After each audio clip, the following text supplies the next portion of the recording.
बारामतीमधल्या सभेमध्ये अजित पवारांनी एका कार्यकर्त्यावरती नाराजी व्यक्त केल्याचं दिसलं। आम्ही रक्ताचं पाणी करून इथे सभेला येतो आणि कार्यकर्तेच गायब असतात असे खडे बोल अजित पवारांनी सुनावले।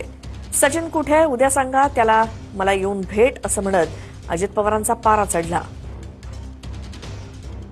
अजित पवार सभेसाठी आलेले होते, मात्र त्यांचे कार्यकर्ते सभेसाठी उपस्थित नसल्याचं बघून स्वप्नील कुठे आहे असं अजित पवार यांनी विचारलंय आणि त्यावेळेला त्यांचे कार्यकर्ते तिथं नाहीत म्हटल्यानंतर उद्या मला येऊन भेटायला सांगा असं म्हणत अजित पवार यांचा पारा चढलेला दिसला।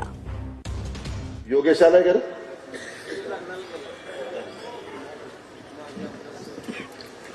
स्वप्नील आलाय का? का त्याचं डायरेक्टर पद झालं, त्याचं बहिणीला नगरसेवक पद झालं की काम संपलं का? कुठे आईला चुकून बहिणीला म्हणलं। पण स्वप्नील कुठे गेला? तिकीट मागताना कसं येतात, तिकीट द्या तिकीट द्या तिकीट द्या।